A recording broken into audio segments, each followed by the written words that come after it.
I'm composer Louis Anthony DeLise, and it is my pleasure to introduce Creating Calm, a new program commissioned by the Mindful Music Association in the form of 10 mindful music activities. You know, one of the essential goals of the Mindful Music Association is to develop new audiences for the thoughtful, purpose-driven, mindful music that our members and other composers create. We think that one of the very best ways to accomplish this goal is to educate youngsters about the intersection of music and mindfulness. That's exactly what Creating Calm does. Now, to tell you more about our new program, Creating Calm, here are its authors, Dr. Stephen Estrella and Ms. Carol Carstensen. We talk about mindfulness, and what is mindfulness? The founder of the Stress Reduction Clinic at the University of Massachusetts, Jon Kabat-Zinn, describes mindfulness as an awareness that arises through paying attention on purpose in the present moment and non-judgmentally. It's that basic human ability to be fully present and to be aware of where we are and what we're doing, and that undergirds our need to not be overly reactive or overwhelmed with what is going on around us. The benefits of mindfulness are not in any way controversial. They're very well documented, and they're very well researched. Mindfulness reduces stress, anxiety, and blood pressure. Places like the Mayo Clinic have demonstrated this in clinical trials. It can help reduce pain. It can help people experience greater balance and acceptance in emotional situations. And it can help improve focus and attention. Mindfulness is a part of my life.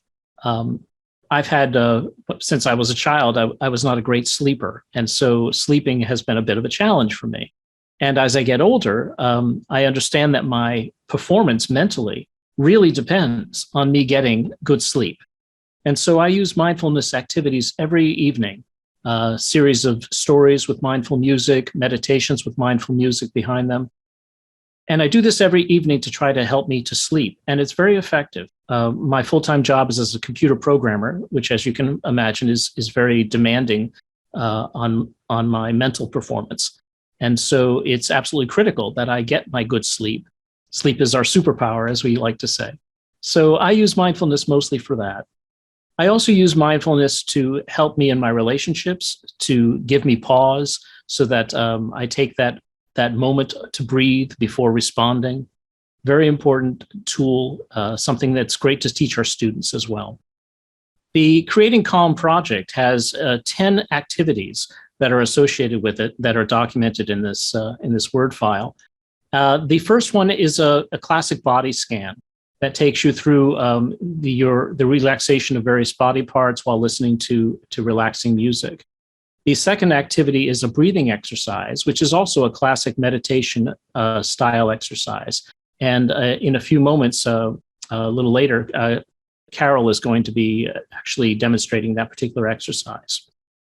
The third one focuses on feelings so that people can get more in touch with the feelings that are generated by listening to mindful music. Activity 4, inside to outside. We'll talk about that a little bit later. There's a follow the leader activity for 5 with mindfulness statues. There's activity 6, emotional grounding, very useful during the pandemic. Activity 7 has to do with imagination breathing, where we use the focusing on the breath in concert with imaginative activities to try to help students visualize. Activity 8, you're going to see in just a moment, it focuses on both breathing and melodic contour. We're going to use that the same way that we might use many of these activities to begin this session, to get you all relaxed and focused so that you can be fully present and fully attentive. Activity 9 is a scarf motion activity, one of several activities where kinesthetic motion and creative and expressive motion is part of what we're promoting to our students.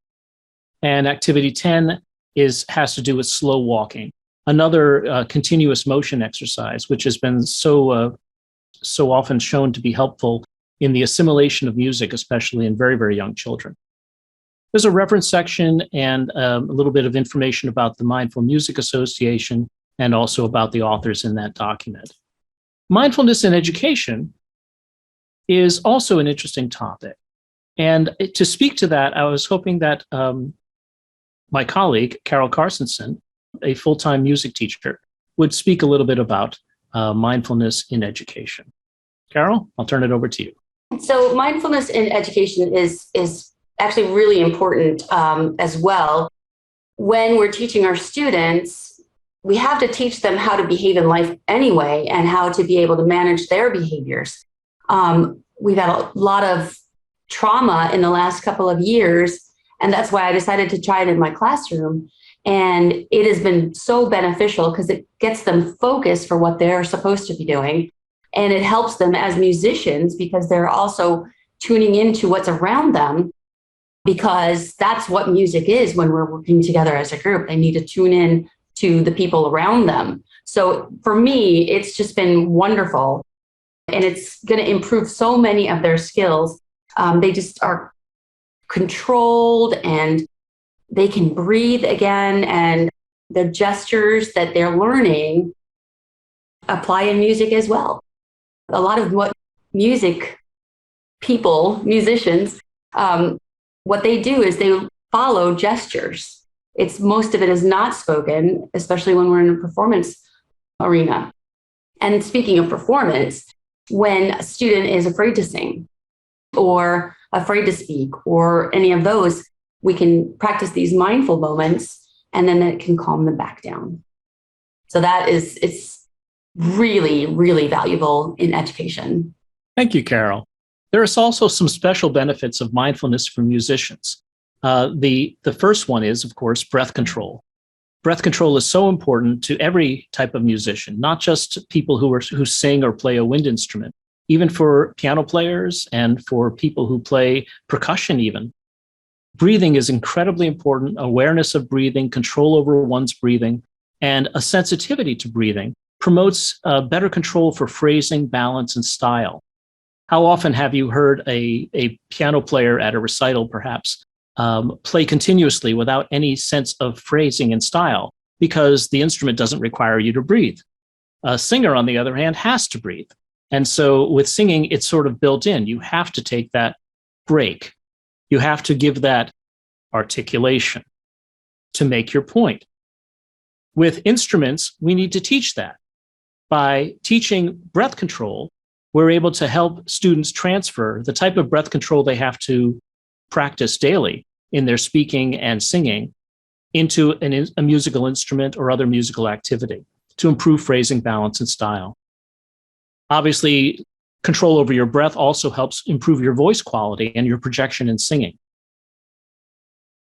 These activities also help our students calm down a little bit so that they're not so afraid to sing. Singing is intimidating. We all speak every day. By focusing on mindful music activities, we can give the voice a chance to be freed from the limitations of simply speaking. We can help our students to calm down, focus, breathe effectively, so that when it comes time for them to sing, they can sing with more confidence. Improving kinesthetic skills. Mindful music activities often emphasize that slow, controlled motion, continuous motion that has been shown to help students assimilate music syntax.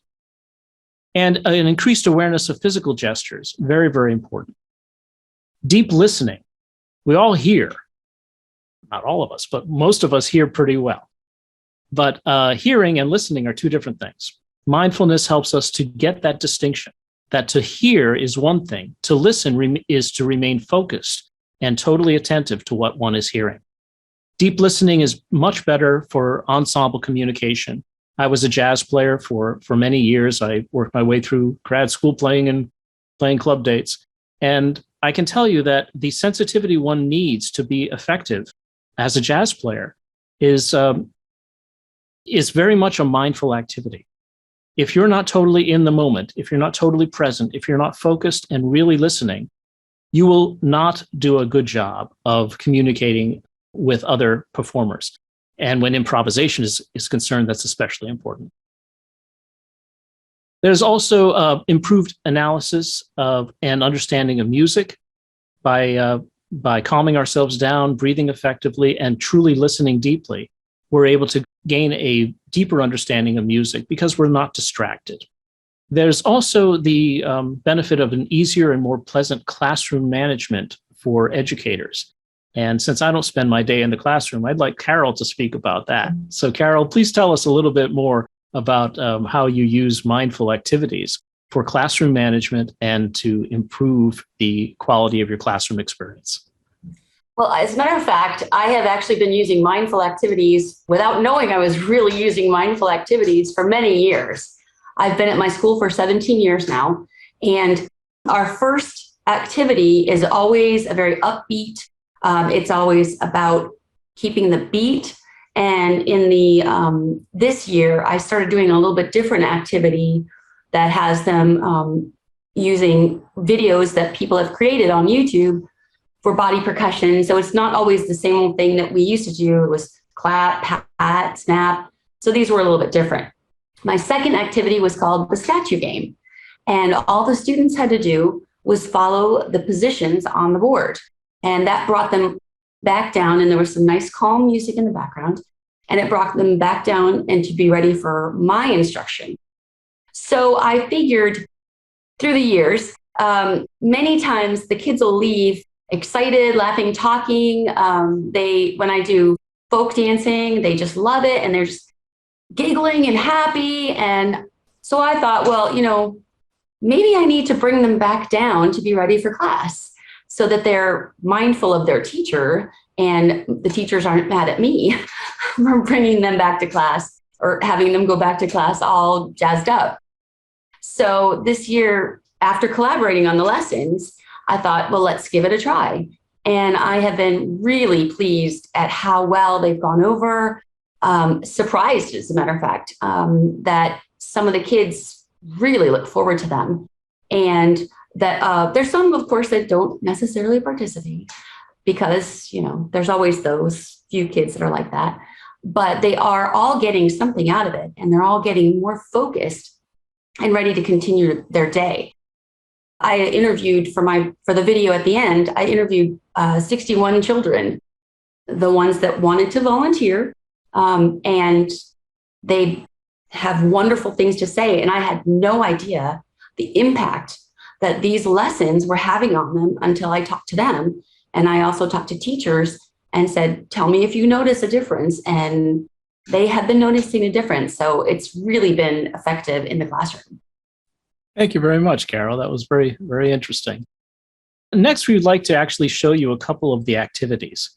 The first activity we're going to show you is totally prepared as a video. So I'm going to switch over and do a screen share in just a moment. And this will be available for download at the MMA site.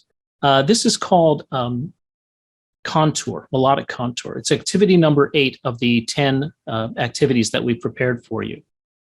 This one features the music of Louis Anthony DeLise, and it starts out with some breathing exercises followed by a kinesthetic activity to demonstrate contour.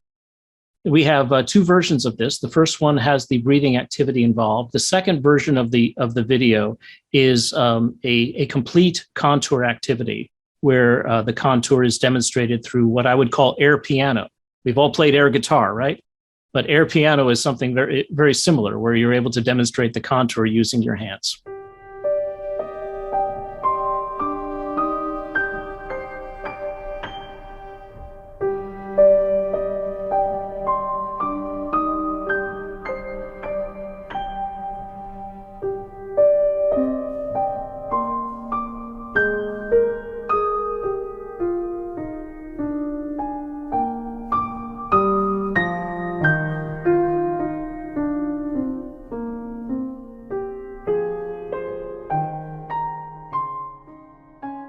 In.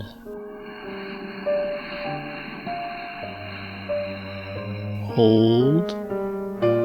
Out.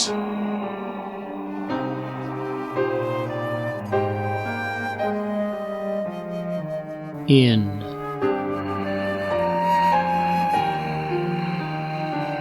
Hold. Out.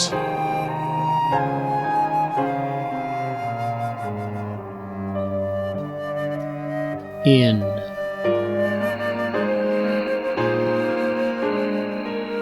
Hold. Out.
This mindful activity will just focus on breathing. So the students, as they're doing this, will just close their eyes and listen to my voice. Let's all sit on the floor with our legs crossed. Focus your mind on the music and how it makes you feel. Allow your eyes to close. Take 3 deep breaths. For each breath, do the following. Breathe in through your nose. 1, 2, 3, 4, 5, 6. Hold. 2. Out through your mouth. 1, 2, 3, 4, 5, 6, 7, 8. In. 2, 3, 4, 5, 6. Hold. 2. Out. 2, 3, 4, 5, 6, 7, 8. In. 2, 3, 4, 5, 6. Hold. 2. Out. 2, 3, 4, 5, 6, 7, 8. Resume your normal breathing, but notice each breath you take. Notice how each breath begins through your nose. Notice the pause when your lungs are full of air. Notice the feeling of release as you breathe out through your mouth. Now listen to the music and time your breathing to match it. Can you hear the beats in the music? Breathe in for 4 beats through your nose. Notice how your tummy gets larger as you breathe in. Then breathe out for 4 beats through your mouth. Notice how your tummy gets smaller as you breathe out. Keep breathing in time with the music. Each time you breathe out, let go of any tension you have in your body. Notice how your body feels. Are you calmer and more relaxed? After 2 more breaths, it will be time to return to our lessons. With your eyes still closed, notice the sounds of the others in the room. Move your fingers and toes. Shrug your shoulders. Now open your eyes and remain seated. Straighten your legs. Stretch your arms. Slowly stand up and get ready for our next activity.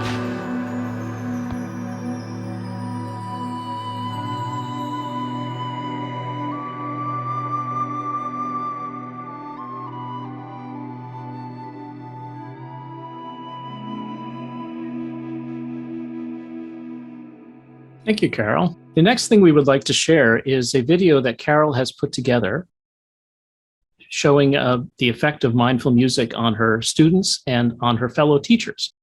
In using mindful moments at the end of the class of music for this year, I have noticed a great deal of interest and change in the way the students went to their next class.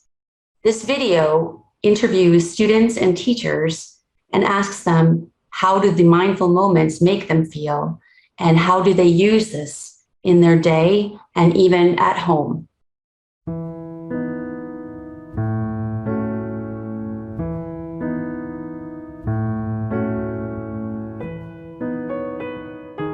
Hi, I'm Carstensen, and I'm the music specialist at Safety Harbor Elementary. I've been here for 17 years, and the last couple years have been really trying on all of us. And I had collaborated on a series of mindful lessons, and I thought I would try them out in my classroom. When we do activities in music class, sometimes they're upbeat and fun, and they leave laughing and giggling, but they're not necessarily ready for their next part of their class day. So I decided to use these mindful moments at the end of class to make the transition back to their classroom a little easier.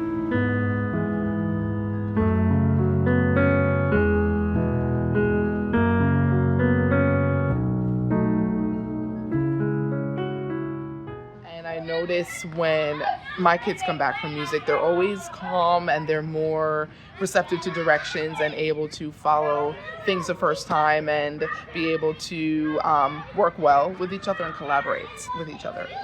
It makes me feel relaxed, and it lets me let all my emotions out depending on how I feel. I use them mostly when maybe I'm feeling a little blue, or I need something to help me let out my emotions and to help me regain myself. It calms me down, getting prepared for the rest of my day. I like that it's at the end because I feel prepared for math and all the subjects, and I come home better than I came to school. I use it whenever I'm frustrated at home, so I don't always just use it at music class. I will go in my room and I will lay in my bed and think about what I could do to better, what I could fix it. Just breathe in, and I try to use the mindful moment strategies. Now start to relax and let that feeling leave with your breaths. Breathe in and out. They made me feel good in a way, and they made me look deep. When I'm at home and my brother is kind of like annoying me, I just think of it and it helps. I definitely notice a change in my kiddos when they come back from music. They seem much calmer, they seem ready to learn compared to the days when they have skipped their mindful moment for one reason or another. Joy fills your heart, your smile, your body is relaxed and excited. Let the joy flow from the top of your head to your fingertips. Right before I go to bed, sometimes I will think of my own. I don't do it in front of my parents, though. I just do it in my bed and I think of it. But this year I can really tell when my kids have participated in the mindful moment with Mrs. C. They come back chill, ready to do science, and I can tell the ones that didn't exactly dedicate their moment. And I'm thankful to Mrs. C for bringing that to our class. And I like the mindful moments because it's peaceful and relaxing, and it helps me get through the day. Feel your lower back. Relax the muscles that are down there so your back is on the floor. Let go of any tightness. Makes me calm down. It makes me happy because it reminds me of when I'm playing with my friends and they're happy too. It has been such a nice treat for them to come back to class after music calm and relaxed and ready to start our reading block. So I really appreciate all of the work that you've been doing with my students. I think that it gives me feelings that I've never felt before, and that it really gives me chill vibes, because like sometimes when I feel like really sad, I listen to this. They make me feel really happy, and they make me feel all the emotions that I want to feel.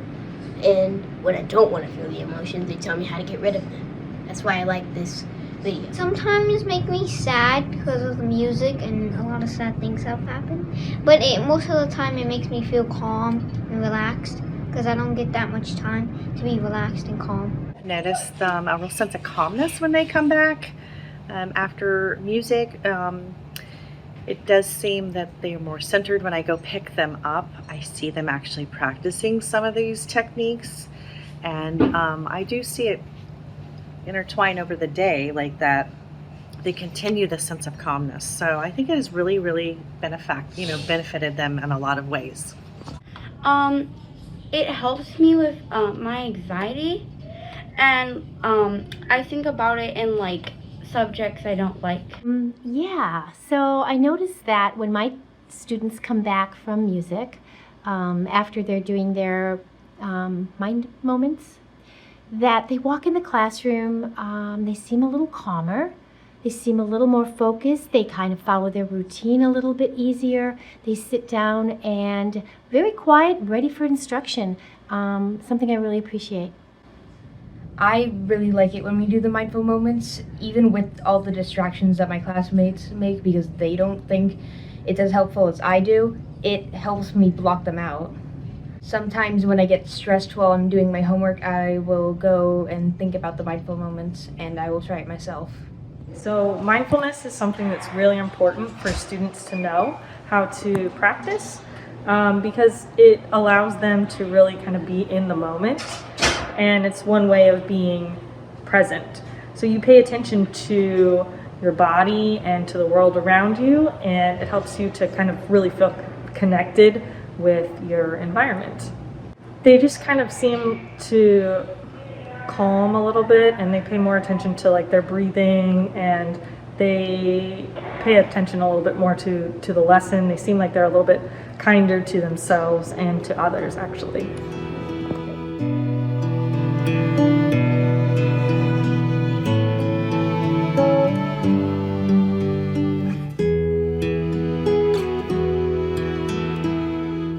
Thank you. That was delightful. Those children and their teachers really are making an impact. And the Mindful Music Association has created some wonderful content for them to use. So that's all we have for you. We have these 10 activities that will be published on the Mindful Music Association website, as well as any video content and audio examples. We hope that you can make some good use of this in your teaching and in your preparation of the future teachers of our country. Thanks.